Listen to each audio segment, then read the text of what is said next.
Amém?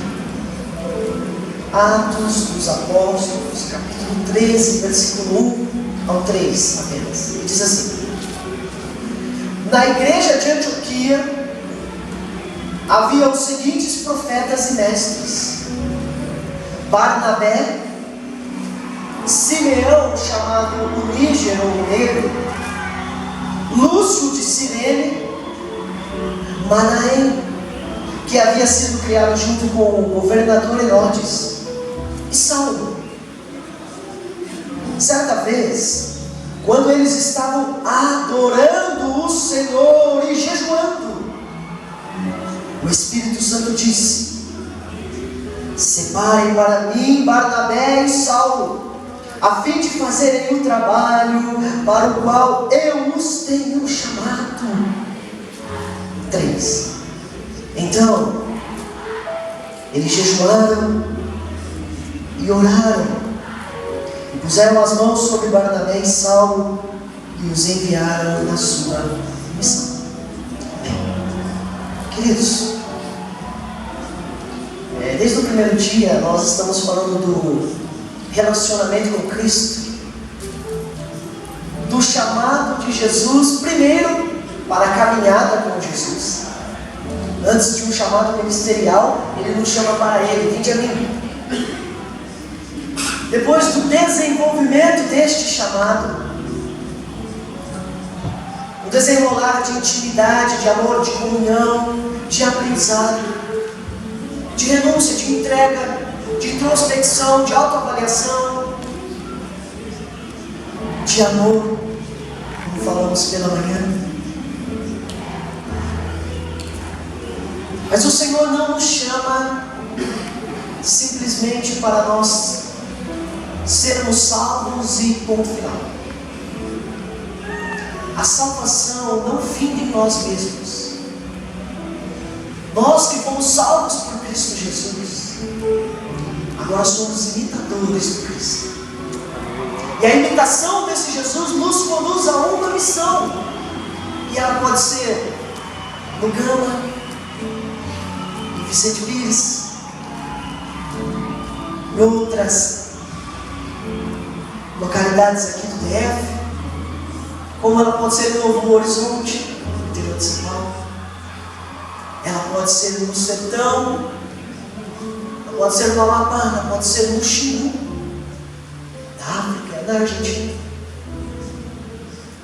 Mas ela não finda em nós mesmos. E como resultado disso, o Senhor comissionou a sua igreja. Num dos seus últimos momentos, com aqueles chamados, lembra? Principalmente os jovens que estavam aqui: André, Pedro, Tiago, João e mais outros. Jesus disse assim para eles: olha, vão, inclusive pelo mundo todo, façam discípulos, preguem o Evangelho e ensine-os tudo aquilo que eu tenho ensinado a vocês, e batizem. Em obediência a isso, a igreja começa a tomar forma. A igreja começa a ser mais circular. Ela começa a tomar uma proporção maravilhosa. Eles começam a se reunir. Eles reproduzem tudo aquilo que Jesus havia ensinado a eles. A cultura da ceia, cultura da adoração, dos cânticos, dos testemunhos, do compartilhamento. Como o pastor disse aqui, nasce a igreja de Atos, livro do qual nós estamos fazendo menção nesta noite. Esta igreja, pelo menos por um tempo, ela foi perfeita. Existe uma frase que diz assim: se você encontrar a igreja perfeita, por favor, não entre nela, vai estragar. Mas essa igreja, por um período, foi perfeita. Inclusive em Atos 2, como o pastor mencionou aqui, essa igreja, eles tinham tudo em comum. A palavra era koinonia. Nós temos koinonia como uma representação, um significado, um sinônimo de comunhão, de adoração com Deus. Mas a expressão koinonia para a eclésia, para a igreja de Cristo, tem mais a ver com o bem comum. Todo mundo igual. E eles se repartiam entre si. Assim, era um negócio fantástico. Chegavam os grandes proprietários, olha, vende tudo daqui, todo mundo vai ser igual. E o interessante, como o pastor disse, é que o Senhor fazia prosperar. E a igreja crescia, sabe? Assim, era como algo miraculoso. Eles colocavam aqui e aquilo reproduzia. E voltava para eles mesmos. E é assim como a igreja até hoje. E essa igreja começou a entender os mistérios do Senhor. Havia cura, libertação. E o Senhor acrescentava à igreja aqueles que haveria de salvar, estava salvando. A igreja crescia bem. Mas somos seres humanos, eles começam a ter umas discussões, mas a discussão para o povo de Deus pode ser uma bênção, desde que ela seja mantida de uma maneira coerente. Aí eles estão divergindo quanto ao uso das ofertas, e eles chegam ao seguinte: vamos institucionar aqui, vamos designar os diáconos, pessoas que vão cuidar desse serviço. Olha que bacana, né? E a igreja continuava crescendo. E aí um camarada muito interessante, a gente falava do Pedro durante esses dias, a gente vai migrar um pouquinho do personagem agora, mas o Pedro estava à frente, assim, do trabalho, era fantástico.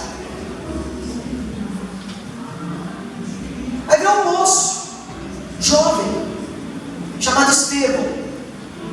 Ele falou assim: olha, o trabalho na igreja está lindo, está muito gostoso, a gente vai para o templo, adora ali, prega no pátio, a gente se reúne nas casas, mas eu estou sentindo um negócio assim, que tem a ver com aquilo que Jesus falou para vocês, de olha, vão para o mundo, pregaram o evangelho. E o Estevão pisou fora da igreja. Ele foi assim uma das primeiras pessoas a entender que a igreja é a igreja aqui dentro, é claro, mas que ela continua sendo igreja lá fora, que nós somos sal e luz no mundo. Mas o ministério de Estevão durou pouco.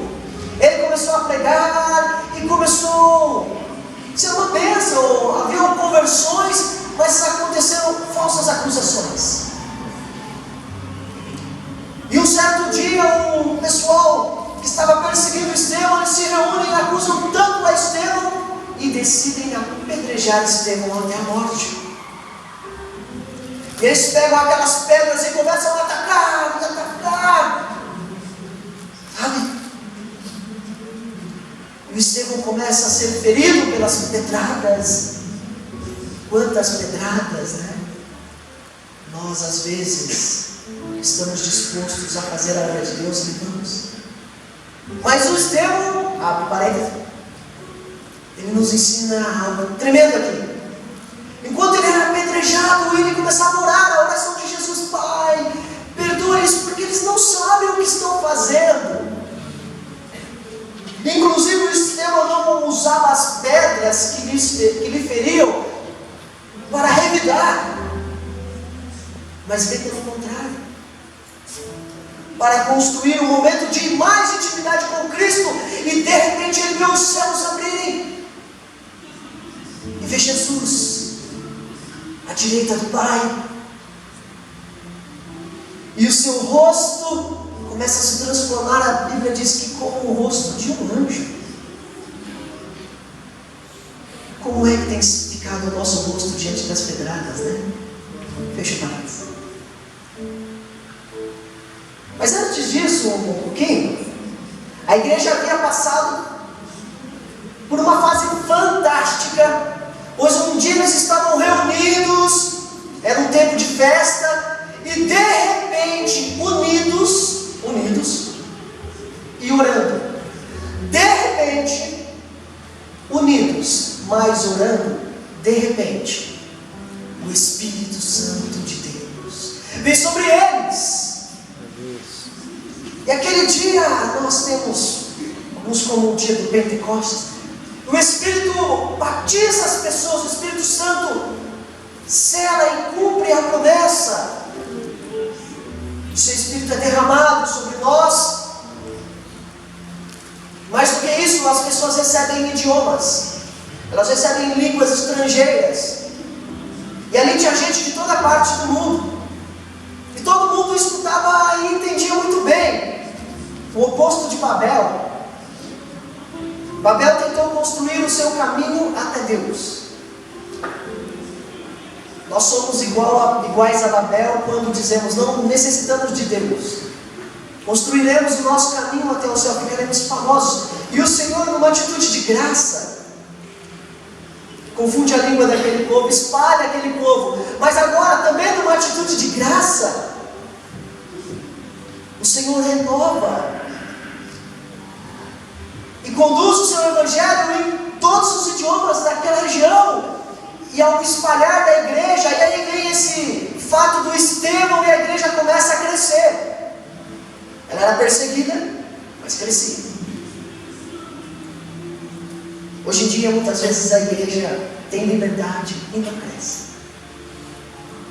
Mas enfim, a perseguição começa a se intensificar muito, muito e muito. E aí muitas pessoas, por preservação da palavra, se espalham no mundo, começam a se espalhar naquele mundo antigo. Inclusive, enquanto Estevão estava sendo apedrejado, um camarada estava segurando as roupas daqueles que apedrejavam, que era Saulo.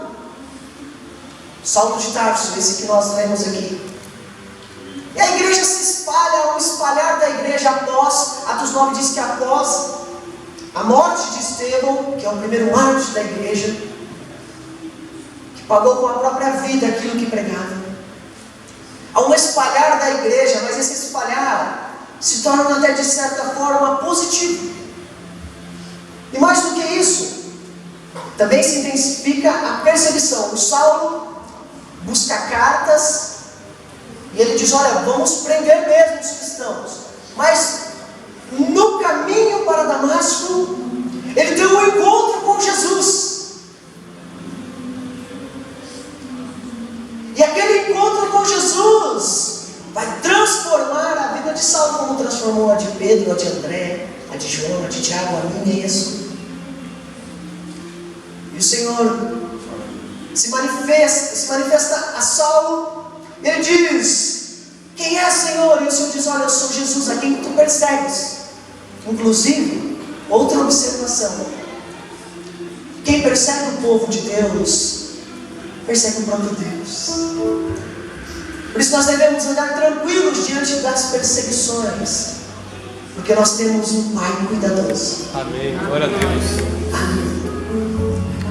E a igreja se espalha pelo mundo, e alguns irmãos chegam na cidade de Antioquia.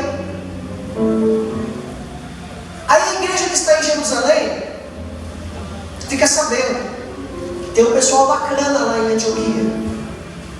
E eles selecionam outra figura. Nós vamos migrar de personagem agora: Barnabé. Olha, para mim, Barnabé é a figura mais incrível do Novo Testamento, assim, após Jesus. Barnabé é fantástico. Barnabé é pastorzão. Barnabé é gente de Deus. Barnabé é ponte de paz. Barnabé é incrível. A igreja seleciona Barnabé e fala: Barnabé, vai lá na Antioquia e vê lá como é que está o negócio. O Barnabé vai lá. Quando o Barnabé chega lá, ele vê que Jesus está lá. Que a igreja da Antioquia, mesmo que composta por gentios, quem é gentil? É todo mundo que não é judeu, inclusive nós. Existia um certo preconceito a respeito dos gentios. E quando o Barnabé chega lá, ele diz: moça, está uma bênção aqui. Os irmãos são de Jesus mesmo. E olha, o Barnabé se alegra. Comece a perceber quem é Barnabé. Barnabé é um líder incrível, ele se alegra e ele vai, notifica a sua igreja, e mais do que isso, ele precisa de alguém para ajudar. Ele vê potencial naquele lugar, ele sabe que ninguém vence sozinho. Aí sabe o que o Barnabé faz? Ele monta no barco, navega para lá, vai parar lá na casa do Saulo de Tarso. Por quê? Porque o Saulo se converteu. Aí ele foi pregar o evangelho, sabe? Recém-convertido, assim, todo alegre, que ele foi, o pastor quer pregar. Foi pregar, ninguém gostou da pregação dele. Não deu certo. O pessoal falou, acho que ele não se converteu. É desse tipo de coisa. Inclusive tentaram persegui-lo. Aí ele fugiu escondido, no centro, coisa e tal. E olha, vai para tua casa, fica lá. E ele ficou lá cerca de 11 a 14 anos, dizem os estudiosos. E com o Saulo a gente aprende muito sobre o ministério também, porque tem tempo para tudo, né? Mesmo sendo um ótimo judeu, de uma linhagem excepcional, o Saulo, nós aprendemos aqui sobre os talmidim, ele aprendeu muito aos pés de Gamaliel, mas ainda assim precisou esperar 14 anos para começar seu ministério como auxiliar. Aí o Barnabé pegou ele e falou, Saulo, o que você está fazendo aí? Nada. Tá bom. Vamos lá comigo para Antioquia, tem um projeto lá, cabe em você assim, vai ser bacana, vai ser uma bênção, é missões, mas assim vai ser legal. Só estou dentro. Montaram no barquinho e voltaram. Quando eles chegaram lá, não é que começou a dar certo? A igreja começou a crescer, a igreja da Antioquia começou a crescer tanto e ficar fortalecida que inclusive chegamos nesse texto aqui. Havia algumas pessoas importantes nela. Olha só, na igreja de Antioquia havia os seguintes profetas e mestres: Barnabé, o Simeão chamado Níger. Uma observação: existe uma grande possibilidade desse Simeão ser aquele que carregou a cruz de Jesus. Então assim, vê aí que pessoal legal que tinha na igreja. O Lúcio de Cirene e o Manaém. O Manaém, ele cresceu aonde? Ele cresceu junto com o governador Herodes. Sabe, que coisa fantástica. Tinha um pessoal conceituado naquela igreja, pessoal muito bacana. Aí a igreja estava crescendo, tinha alto potencial. Só olhou, o Barnabé olhava para o Saulo na reunião do presbitério e falava assim, vai vingar, vai ser bacana. E o Saulo dizia, amém, glória a Deus. E assim o negócio estava muito bom, eles fizeram planos, eles fizeram a agenda 2017, aquela coisa e tal. Só que um dia eles estão servindo ao Senhor Jesus. A palavra aqui, servindo, ela faz menção à liturgia. Sabe, liturgia é o quê? Liturgia é isso aqui que nós estamos fazendo. É um serviço ao Senhor que tem ordem. Começa no louvor, depois uma abertura, uma palavra, uma mensagem, de encerra uma oferta. Eles estão lá na sua programação, quando unidos, orando, adorando ao Senhor. União mais adoração gera ação do Espírito Santo. E o Espírito Santo fala para aquela igreja, interrompe, aquela igreja diz, olha, igreja, separem para mim a Saulo e Barnabé, e a Saulo, a fim de uma obra que eu tenho os chamado. E aquela igreja se reúne, jejuam, oram, estendem as mãos sobre esses dois e os enviam em missão. A palavra que os despediram, uma palavrinha muito bonita do grego, que se chama apoluou. Apoluou é uma palavrinha usada no meio marítimo, dos barcos. Quando o barco está atracado e vai começar a sua jornada, eles, para desamarrar o barco, usam essa expressão. Ou seja, não é o despedir no sentido assim, vamos embora, mas bem pelo contrário, nós vamos dar início ao projeto aqui. Senhor tem chamado. Sabe, queridos, Barnabé e o Saulo não eram qualquer um. Barnabé era o pioneiro, plantador da igreja. Barnabé era o paizão da igreja. O Saulo, fantástico, que vai ser o apóstolo Paulo. Aqueles dois, eles eram especiais para aquela igreja. Inclusive, eles eram o que a igreja tinha de melhor. Aqueles dois eram os visionários da igreja. Aqueles dois talvez fossem o maior patrimônio daquela igreja. Mas acontece que o Senhor, o Espírito Santo, interrompe o planejamento, interrompe a atividade daquela igreja, interrompe o pensar daquela igreja e diz: olha, separem para mim esses dois. E eles obedeceram. Aqui estava em jogo muita coisa: o futuro da igreja, o presente da igreja, o futuro daquela cidade, a vida de muitos deles. Mas o Senhor, o Espírito Santo, Ele interrompeu.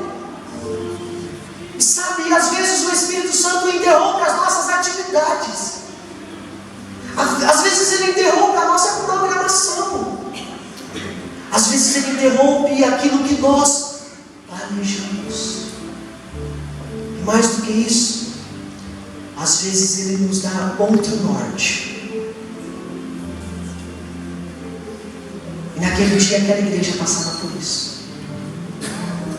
Eu já quero ir para o finzinho aqui aplicando.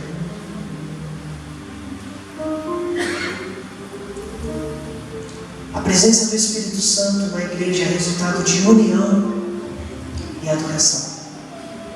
Uma igreja que vive em união e vive em adoração, até porque não tem como uma sem a outra, tem o privilégio de ser visitada todos os dias pelo Espírito Santo.